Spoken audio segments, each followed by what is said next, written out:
Welcome to the Perfectly Flawed podcast. Thank you so much for joining me today. For those that don't know you, which I'm sure there's not many people that don't, would you like to give a bit of an introduction? So my name's Janelle Pallister, formerly Janelle Elford, past Olympian from 1988, Commonwealth Games gold medalist, Pan Pacific champion, went to world champs. So a long time ago, back in the 1988, 1990s. Now I am high performance coach. I coached my daughter Lani Pallister for 19 years, and now she's moved on to Dean Boxall. But I've been around swimming for a very long time. Something that is interesting is I was a flight attendant when I gave up swimming for 15 years prior to coaching. So something trivial. No, that's really cool. I think you have such an incredible story to tell, but I think we'll probably start with how did you get into swimming in the first place? So the way I got into swimming myself was I was diagnosed asthmatic, and my mum and my dad were advised to put me in the pool because swimming was beneficial for asthmatics right back then, and even now it still is. So for my asthma, but also for water safety. And my sister was at swimming lessons, so my mum put myself in swimming lessons as well. Yeah, do you think there was a point then, like obviously you were sort of, I don't want to say forced into it, but definitely encouraged to Yeah, be in the water. yeah. Was there a point within your swimming career that you thought, okay, I'm actually good at this. I want to see how far I can take this? Do you remember there being a distinct point? Yeah, I spoke about it with my parents. My mum's now passed, and my mum was I suppose, the main one around pool deck while my dad was working a lot. My mum worked as well. Um, but, they both said to me that I came to them at the age of 10 and said, I want to be an Olympian one day. And that was when the 1980 Moscow Olympics were on. So it was actually quite controversial because there were some that boycotted from Australia, some that went. They weren't allowed to march under the Olympic flag, but it didn't deter me. It was just something that I was like, I want to be an Olympian one day. But I was only 10, back when I was 10, it wasn't like I was one of the stars or anything. It was just something that I got in my mind, and it became my dream. Yeah. Do you think at that age, in particular, that that naivety of what that actually entails probably helped you? Absolutely. At the age of 10, you have no idea what becoming an Olympian actually takes. You see the five rings, you see them marching in the stadium, you see them waving to the crowd, you see all the glory, but you don't really ever see the behind the scenes and the hard work. It's like the iceberg, and it's the old saying: you see the tip of the iceberg, you never see the real roots of the iceberg that's underneath the water. Yeah, and now that you've been in coaching for quite a few years now, do you see the hard work and what it takes differently? I mean, we're in different times, so we have access to different resources and things like that. But in terms of just your view of it, do you see it differently? I think I see it. Definitely see it from a different lens. When you're actually in there doing it, there's times where everything's going great, and you're having a great time and you're improving and everything else. And it's when you start to plateau or you're having a little bit of a down spell that you start to question yourself as an athlete. As a coach, you start to see where athletes, they're on the rise or they're on the plateau or they're in a bit of a dip. So you can preempt what's sort of coming, and how to go about speaking with the athlete to encourage them to push on.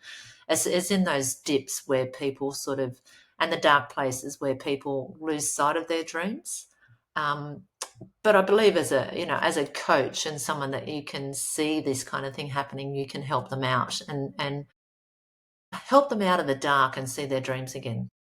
Yeah, and as an athlete experiencing that, what sort of was going on for you in terms of the physical side of things? Whereas it you're just not hitting times, and it was a struggle straight injury, and then mentally, what are you telling yourself as well?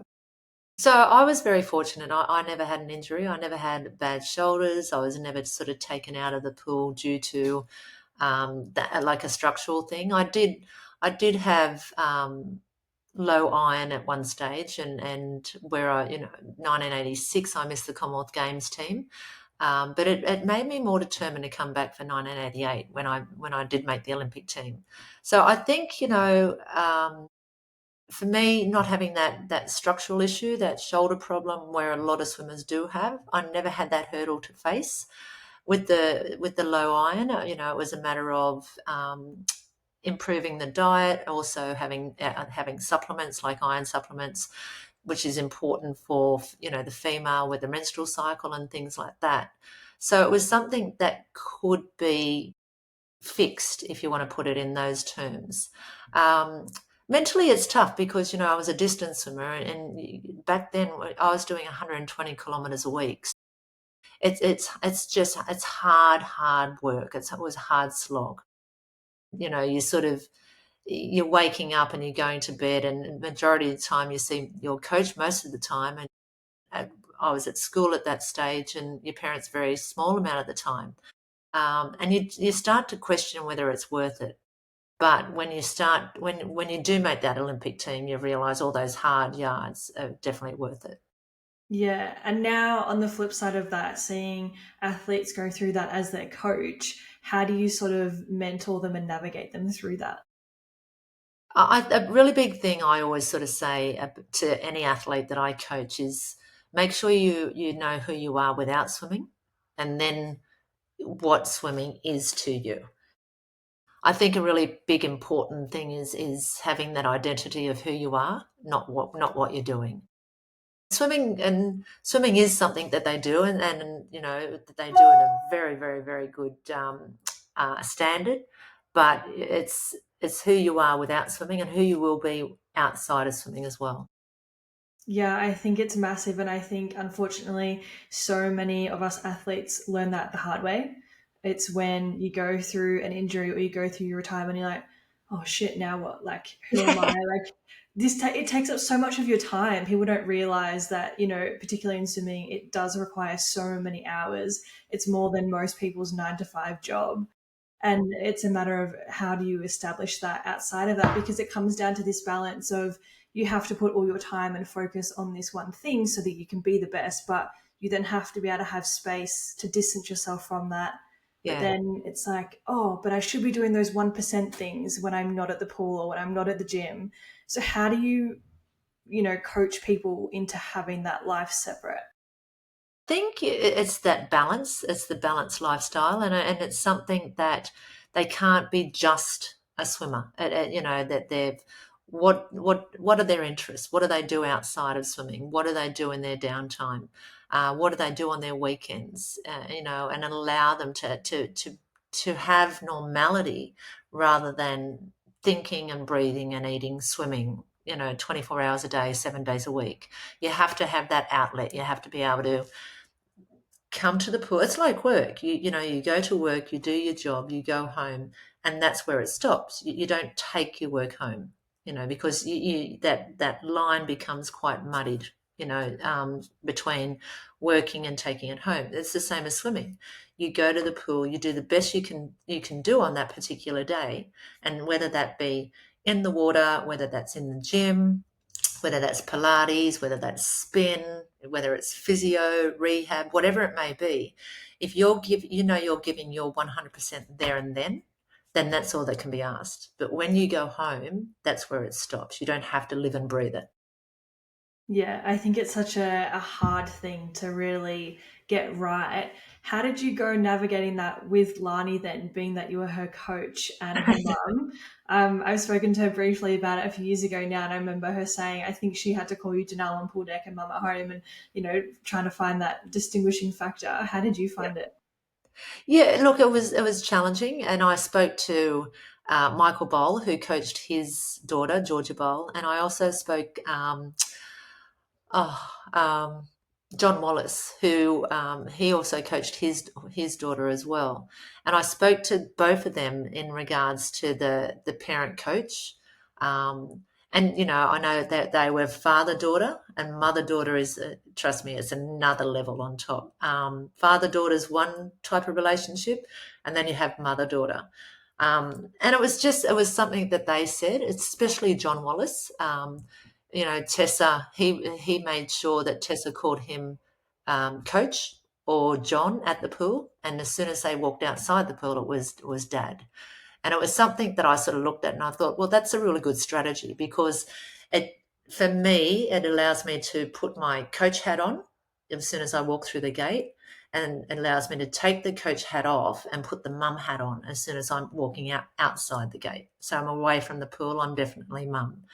And it's something that I encourage both my kids to: Janelle at the pool, mum at home. And my son could never call me Janelle, whereas Lani was very quick to call me Janelle. um, and it's, I made a point that we didn't talk about swimming at home. It was only if they brought it up. I would never bring it up. If my husband brought it up and I didn't want to speak about it, I would stay quiet. And if Lani didn't want to speak about it, or my son Owen didn't want to speak about it, everything just went quiet. So my husband sort of got the message. Yeah, that's good. I think I trained with someone who my coach had a daughter in the squad, and I know that it was even tricky for us as the other swimmers in the squad at times, thinking, like, yes, I understand that's your kid, but it can't, like, it's got to be fair for everyone. So I know it Yeah, was also absolutely. interesting to observe as well as someone in the squad. Yeah. And I think for me, and it goes either way. When you have your parent coaching you, it's either they will not see the wrong that you do, or they will see every wrong that you do. And I think for me, I most probably erred on the side of making sure that I could never be questioned by showing any kind of favoritism to my both my children, even to the point where when Lani started to drive, she wanted to drive herself to training this one morning, and I was always of the idea that if she wanted to swim, she would have her own alarm and wake herself up. If she didn't wake herself up, well, then she didn't go. So on this particular day, she slept through her alarm and came running into the pool with about 5 minutes to spare, which meant for me that was late. Everyone was to be there by 1:45. She came in at 5:45, and she went to jump in the water, and I just sort of said, what are you doing? And she said, I'm jumping in. I said, not in these lanes, you aren't. I said, you are late. You jump in the public lane. And she wanted to debate that. And I said, the rules apply to you. The rules apply to everyone else. You are late. You go into the public lane now. So I always made a point that whatever rules that I had for the squad, that my two children followed them, and I was most probably quite stricter on them as well. Yeah, absolutely. I think you have to have that balance and then go, okay, I want to say this to Lani, but would I say that to someone else in the squad? I think you probably have to go through that internal conversation with yourself, like, okay, I want to say this, but can I say it on pool deck? Yeah, yeah. And there's things like, it's like anything, you can't look for what any athlete is doing wrong. If you see it, then you correct it, or you comment on it, or you try to improve it, but you can't go looking for someone doing something wrong. So that was a really big thing for me. I had to make sure that I didn't look for things that Lani and Owen were doing wrong. I just made sure that I would canvas the pool, which is what I would do for anyone else, and then I would sort of then respond to that, or with what I would see. Yeah, I would love to go back to your career as an athlete. How did you find your career? What were some of the major highlights for you? I think the major highlight obviously was to fulfill my dream of becoming an Olympian. Back then we were able to walk in the opening ceremony, so being able to walk out into the stadium was pretty amazing, actually. The roar of the crowd, was really exciting. It was the whole day, and it was the getting ready, the putting the opening ceremony uniform on, the getting on the bus, and and participating with the whole of us, the Australian team, not just the swimming team. I think that's something that at the time is like, yeah, this is great, but as you get older and a little bit more mature and look back, it's something quite special. So I think that would be one of the most memorable. I remember after making the Olympic team, we went to a swim meet over in Florida called Boca Raton. And initially, I had the 200 freestyle first, and I didn't swim that great in that. And then I had the 400 freestyle on the second day, and I think that was even worse. And I was just like, oh god, here we go. And then I had the 800 the following day. And I remember doing the warm up, and my coach at the time, Bill Sweetenham, I did 100, and I had to check my heart rate with the time and things, and he said, "Oh, you're ready," and I was like, "Yeah, yeah," and I sort of brushed it off because of how the other two races had gone, and I got in, and I just remember it being so euphoric that. Then I just swam, and I felt good, and I felt like it just was, yeah, very euphoric. And I touched the wall. It's still my PB of today. I'm still ranked top 10 all time Australian, so I'm still hanging in there, which is great. Good for me.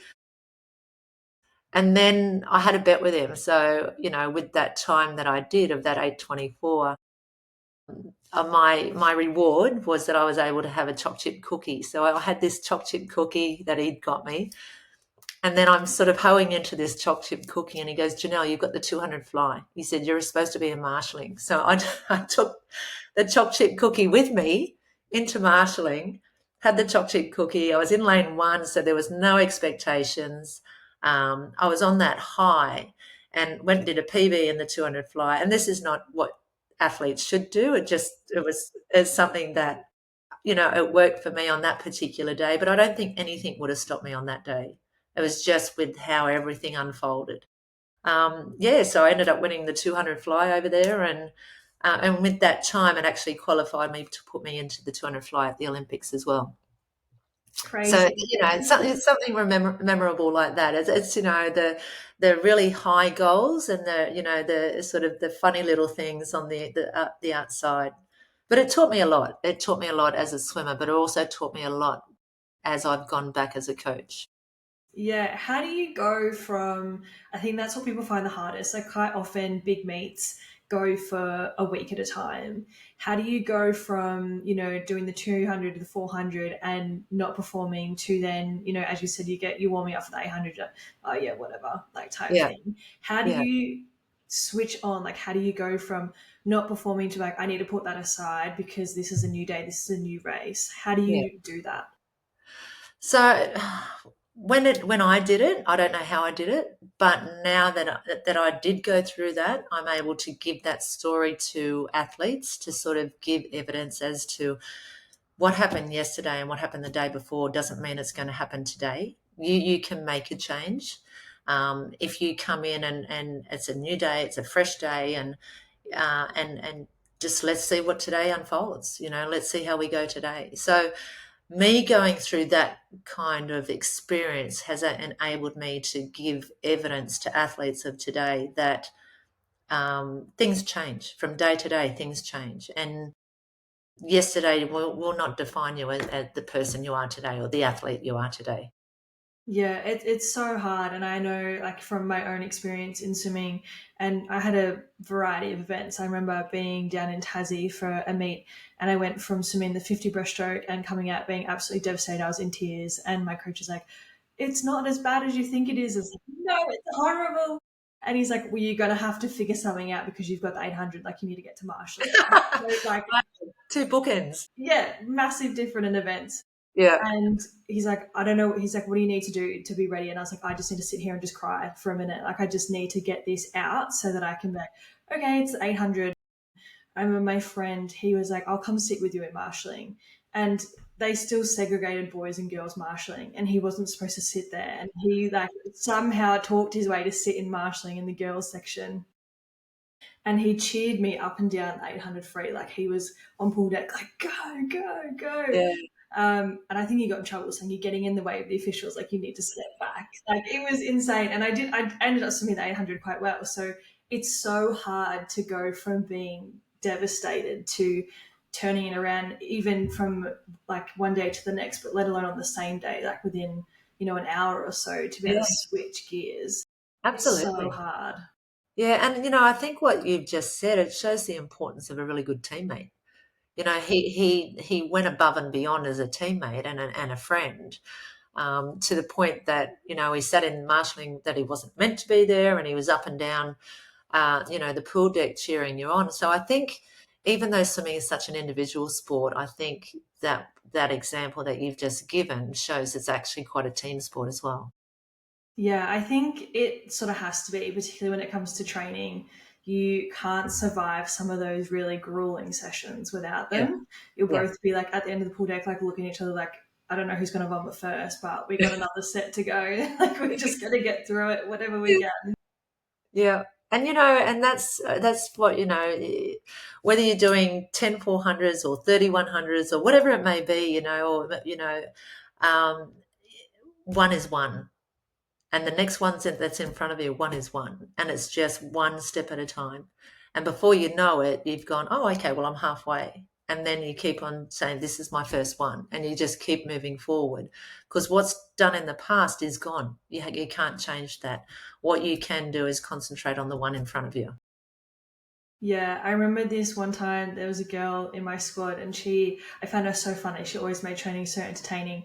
And her counting method was hilarious. She'd be like, it's just one more. And then after that one more, it's one more. And then it's only one more. Which is true. Because Yeah. much more is doable. Yeah. And it was just so funny. I was like, okay, so we've got like five more. She goes, yeah, but it's just one more. And Yeah. then one more. So, Yeah, exactly. Yeah. Yeah, it makes crazy. it achievable. When things are achievable, people can see that they're the end of the tunnel. And I said this the other day to one of the athletes. It's really hard to look at Mount Everest and go, "Wow, I have to get up there." But if you break it down, yeah, before you know it, you're sort of at the last little bit at the peak, getting up to the peak of Mount Everest, and you look behind, you go, "Wow, I've come this far."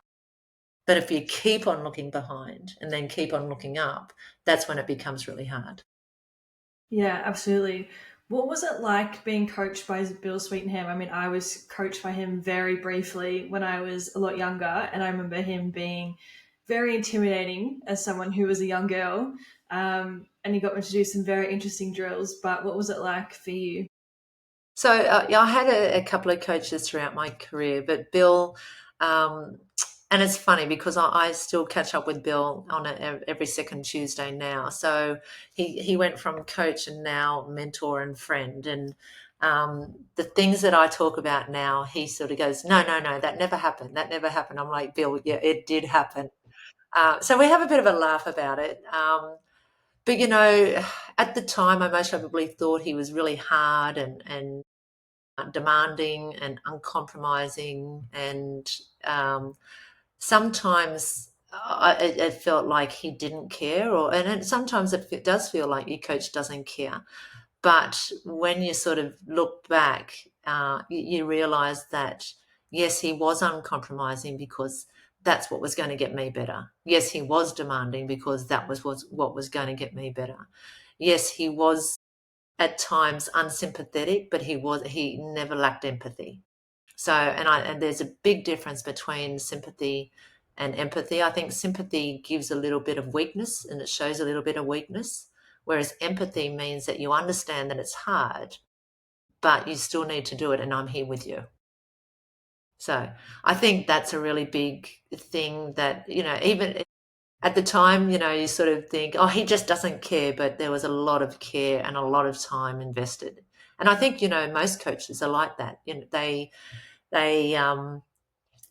what you see on pool deck is pretty much just a small part of what a coach actually does. It's the planning, it's the caring, it's the trying to get the athlete better. And you may have 20 in the squad, and that's 20 individual athletes that you're all trying to get better. And then if one doesn't swim well, then you start to break down what you've done and how to make that better again. So a lot of the work that goes on behind the scenes is actually quite huge. Yeah. Do you think the coaches you grew up with and have evolved or kind of created a base for what you either want to do as a coach or don't want to do as a coach? Absolutely. Yeah. There's certain things that I know I do and say that I know have come from my past coaches. Even sitting with Bill yesterday, he said something, and I just sort of looked at him. I said, "Now I know why I'm like I am," and it's certain things, certain attributes that I know that were really good, and know that worked, that has followed on. Um, and obviously, there's things that were done, and I was like, well, I would like to do that differently. But I think for me, a really big way of my coaching style is how would I like my children to be coached? So being a mum, how would I like my children to be coached? How would I like my children to be spoken to? How would I like my children to be cared about? Because every single athlete has a parent that cares for them. Yeah, I've had a mixture of coaches throughout my time. Some have shown a lot of kindness, others less so, whilst their knowledge of swimming has been, impeccable. The way they present that information hasn't always been shown with kindness. So, how do you go about being, a performance driven coach, but also being, that person first mentor? I think with a person first, you have to really take notice of the person themselves. A really big thing that I always do is that if someone's had a haircut, I'm like, oh, you had a haircut. So you're taking notice of them as a person. Or if they've had an exam, you go, oh, how'd your exam go? So it's not just all about swimming, and it's or the girls have got, oh, you got new bathers on, or you got new, is that a new pair of bathers, or is that a new suit, or you're just showing interest in the person themselves, and then you start explaining what the session may be, and you go, look, this is, you start to break it down and go, yep, this is going to be tough here, here, and here, but we're in it together. So if you talk about we, that you're in it with the athlete, I think they get a better understanding that yes, she's going to be hard. Yes, she's going to be demanding, but yes, she cares. Yeah, absolutely. Do you think the way that people are approaching coaching athletes has evolved? Because as I said, like I know some people have been harder and it's been quite grueling. And I know that it's sort of evolving, particularly as we learn more and more about mental well-being. And as we've said, being a person first. How do you think, or how have you seen that evolve? Yeah, coaches of old, and we can't really judge today's standards or yesterday's standards by today's standards. Yesterday's standards were how people were, and what was expected, say 30 years ago, and that's how the coaches were. Whereas every time we evolve, we keep on evolving, we keep on getting better, we keep on understanding that you can't yell at someone and think that that's okay. You can speak to them, you can explain it, and you can be strong.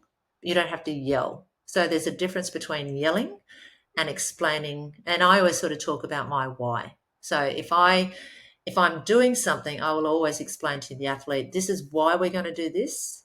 This is how we're going to do it. This is what we're going to do.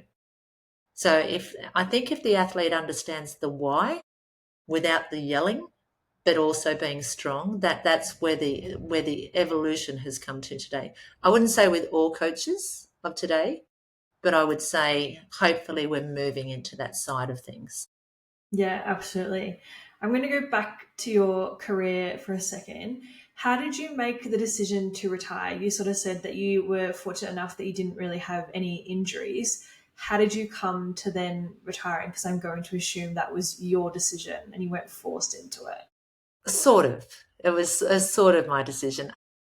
So I went to 88 Olympics. I went to 89 Pan Pacs, 90 Commonwealths, 91 Pan Pacs, and it came to 92 Olympic trials, and I missed the team.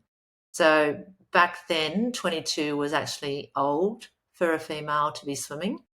And then because we didn't have a lot of funding, and I sort of was like, well, I can't keep on putting my hand out to my parents. I was 22 at that age.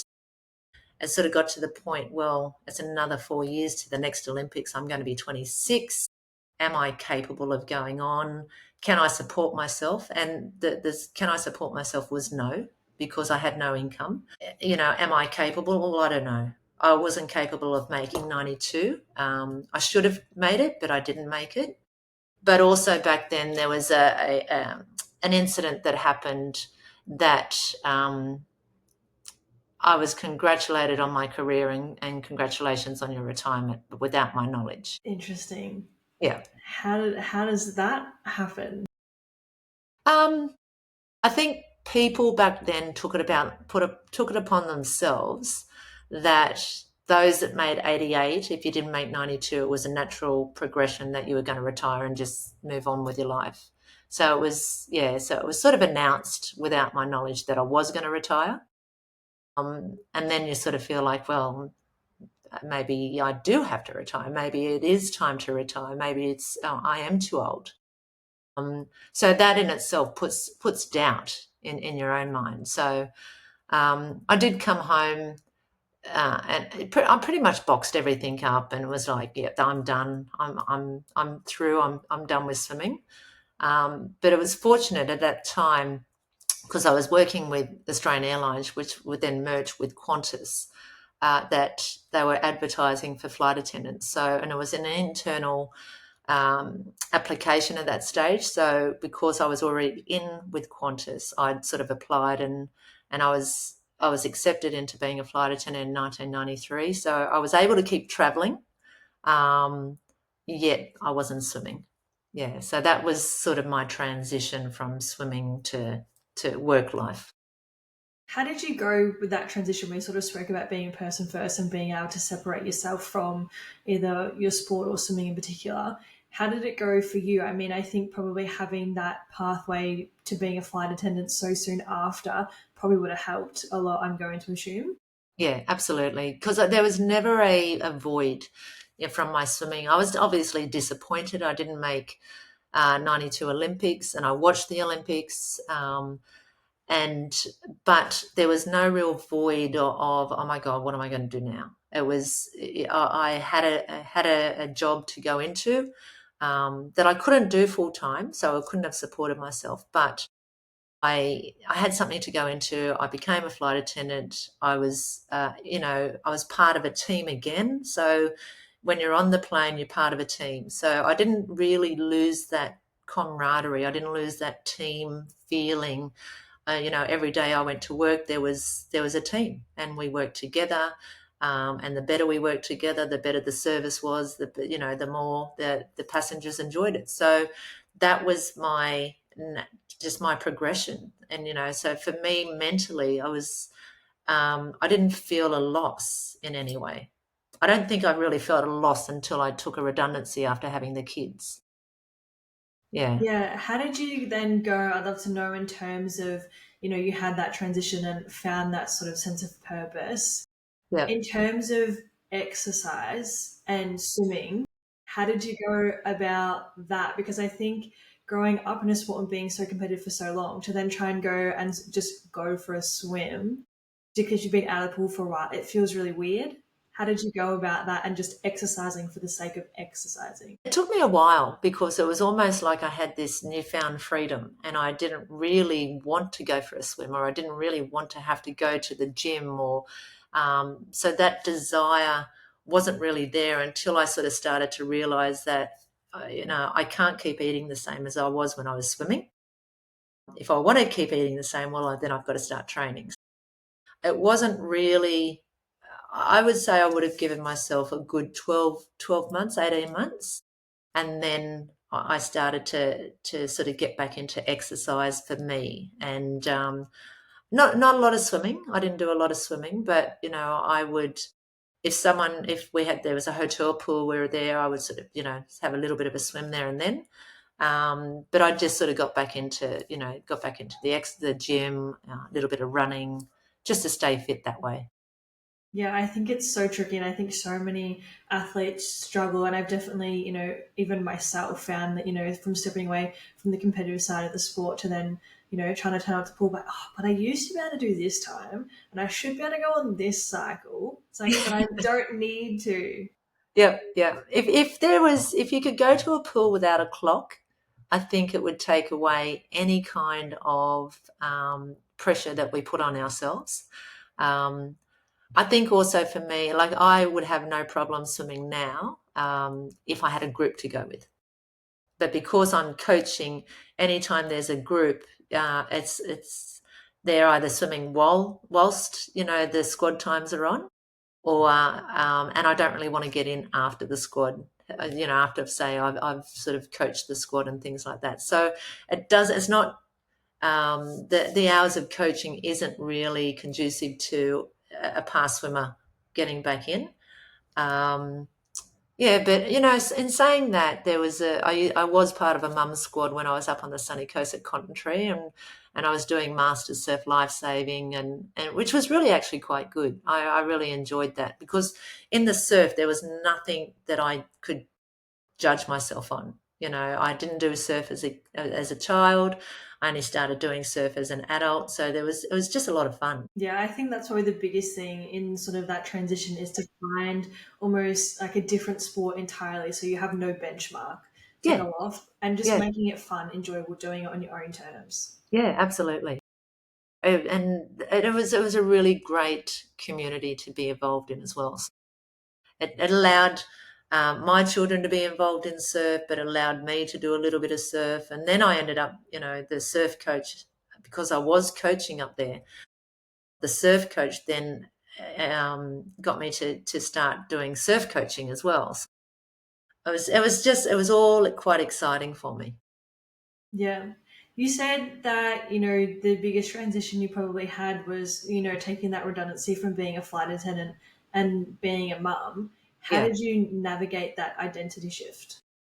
Yeah, I think, because being a flight attendant it's that sort of role as like, oh wow, and people want to talk about it. And then when you sort of resign from that and you become a mum, and people go, oh, so what do you do? And you go, oh, I'm a mum, and go, oh, what else? And it's not like the mum role is it's almost like the mum being a mum isn't good enough. You have to be a mum and something else. Whereas if you actually sort of break down everything, the amount of hours that you actually spend as a mum is far more than any other job that you could do, and far more fulfilling as well.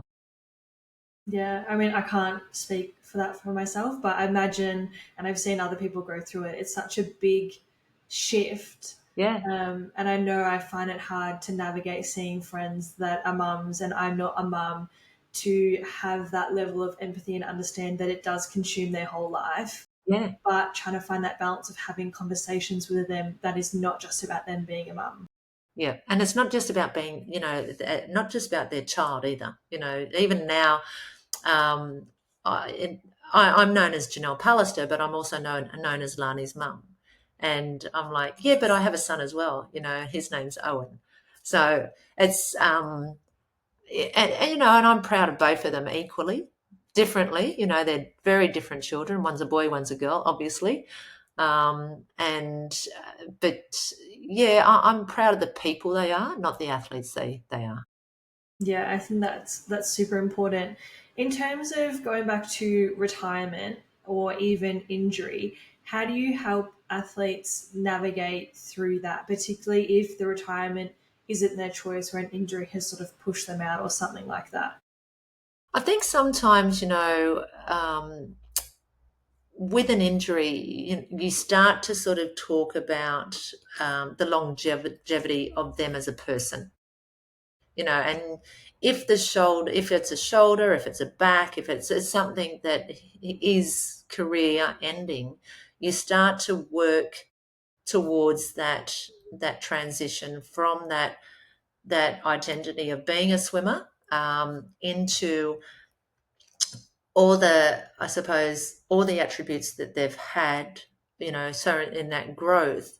and then moving that into their next phase in life. And I won't call it work phase, I'll just call it their next phase, because what they did for so long here doesn't mean there's going to be so long here. It might be little, and then the next phase might be a bit bigger, and then the next phase might be a bit bigger.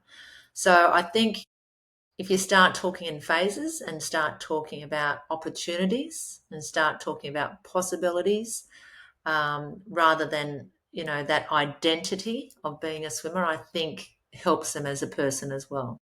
Yeah, and even more in depth in terms of injury, if you can kind of see it being, I don't know how they're going to swim at their best after this, and Yeah. the athlete is still very determined to, no, I can get through this, how do you then mentor that?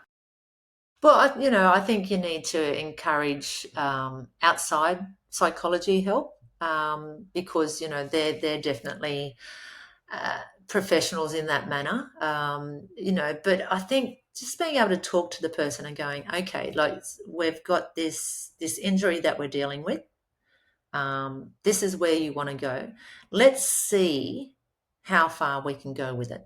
Let's see how, and not giving them a goal, but let's see how far we can go. Let's see how far we can move forward.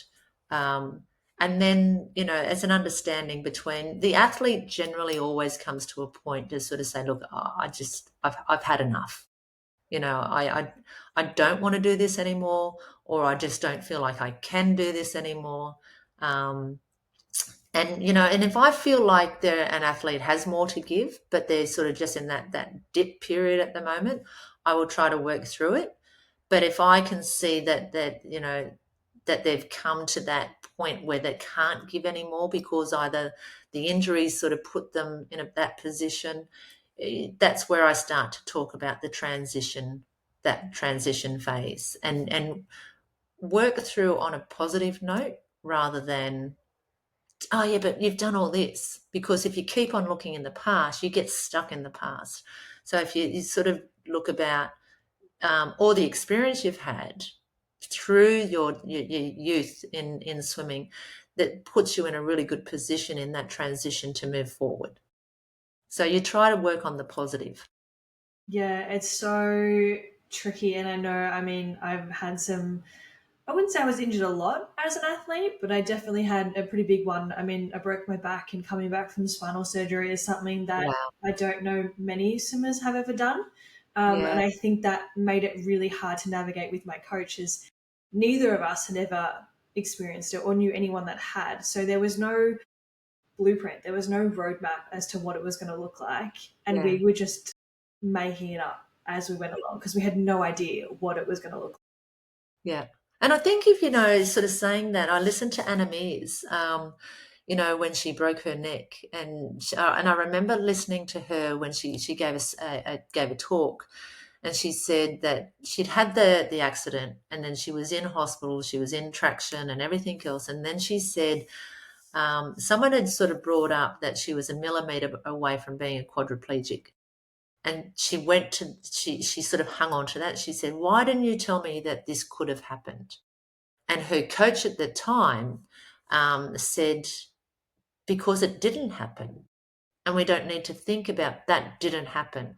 All we need to think about is, from today, how do we move forward?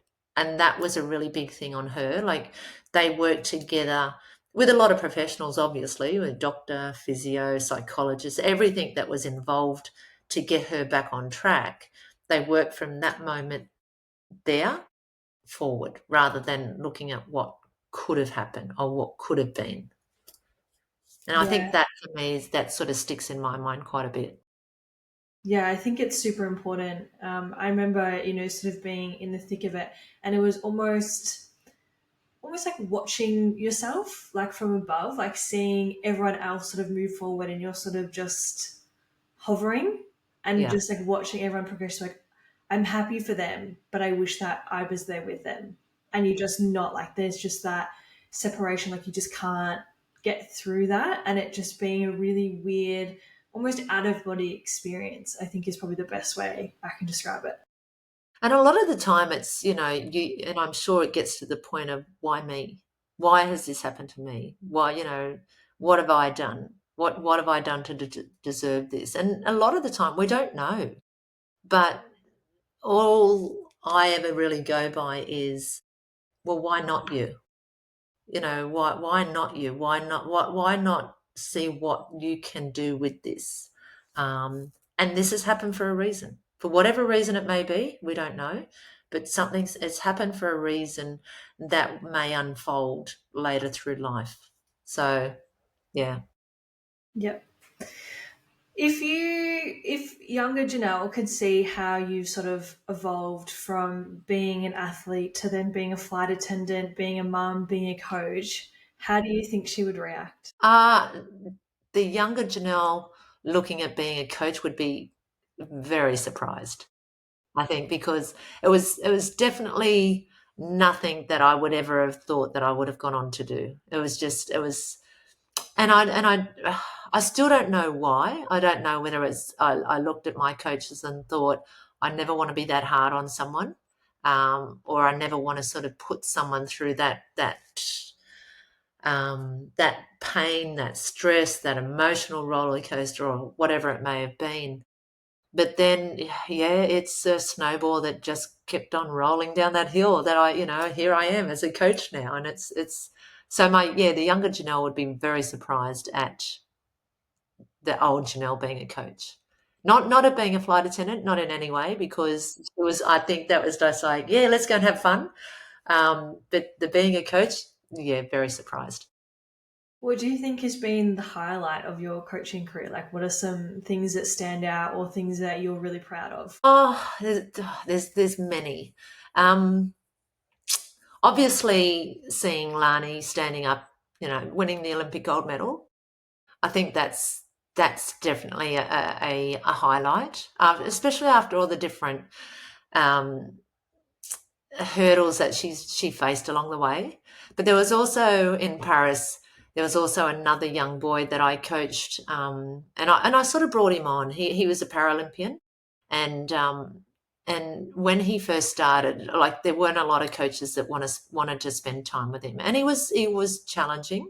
Um, and I would have to, sort of just take him aside and have a quiet word between him and I, and things like that. And I was able to get him to sort of move forward and do what he needed to do.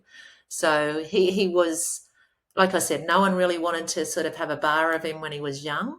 And I'm quite proud that I was able to bring him through and get him on the straight and narrow. And he actually stood up at Paris and won a Paralympic gold.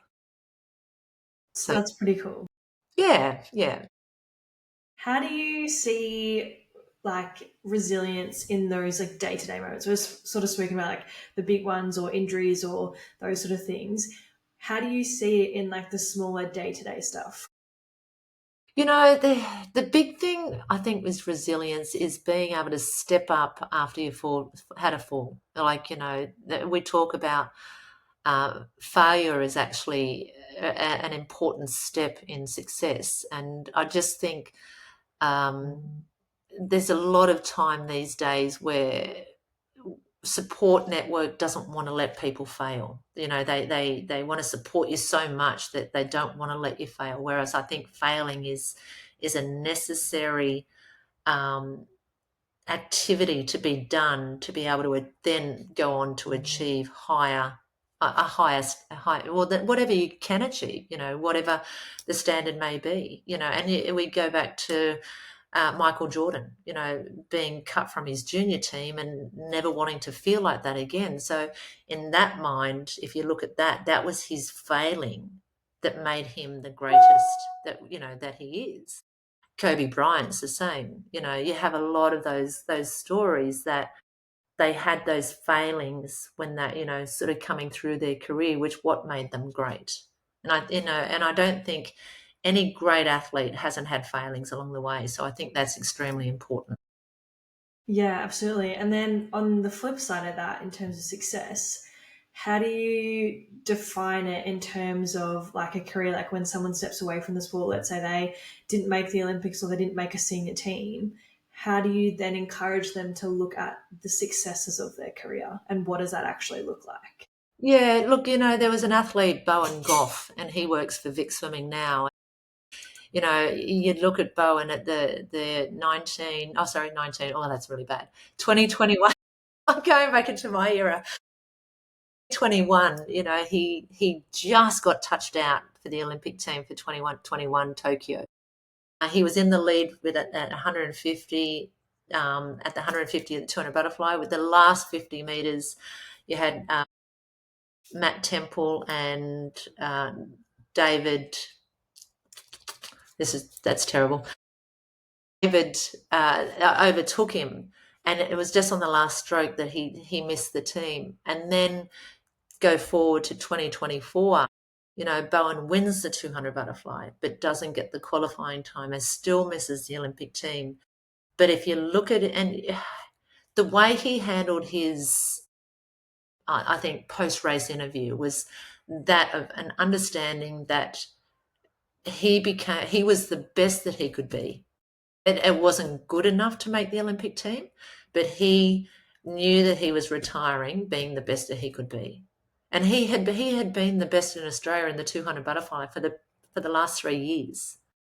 So he retired knowing that he did the best and he could be the best he could be. I think that in itself is a really good teaching for a lot of athletes, that just because you didn't make the Olympics, that doesn't define the person or the athlete that you were.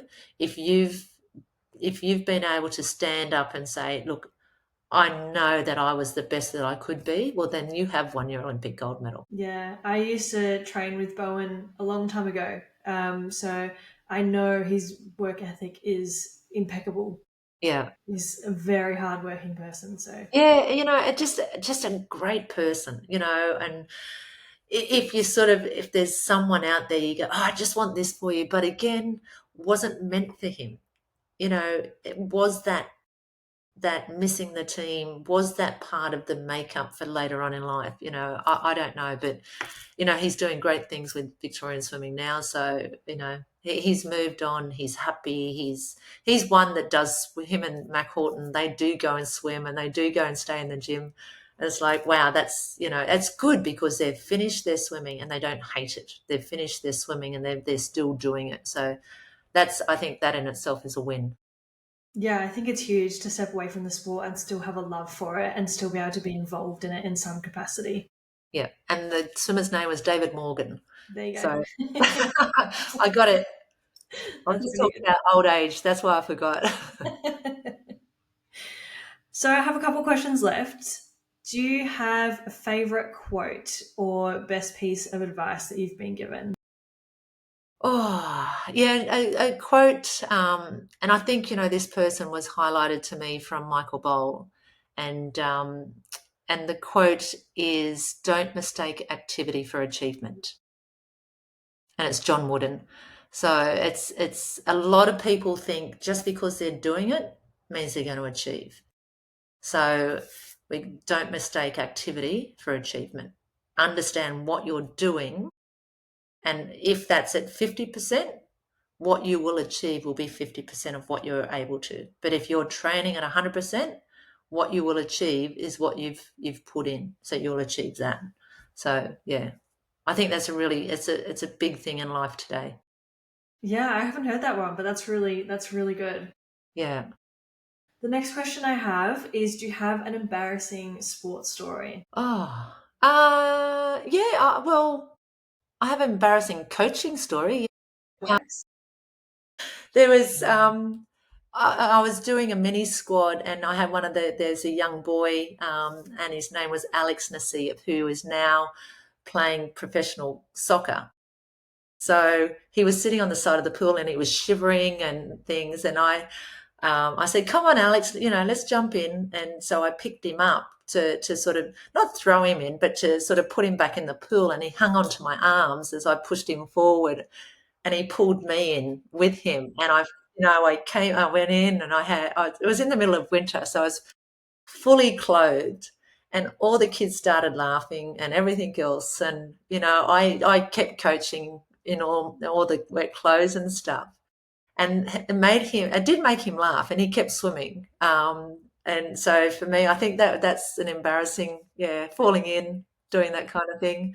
I remember, having this reindeer blow up uh, suit that you sort of step into around Christmas time, and I was coaching in that, and a reporter came in, and I was like, oh my God, that's embarrassing. But that was me. That was just the way I am, person I am. I like to have a bit of fun, and I think I've always said when my wings get clipped, that's I stop being me. Yeah, I mean, hats off to you for keep coaching it in the middle of winter and stopping wet, because that would have been even colder. Oh, look, I just sort of figured it was 10 minutes to go, and it was my. Oh, that's so good.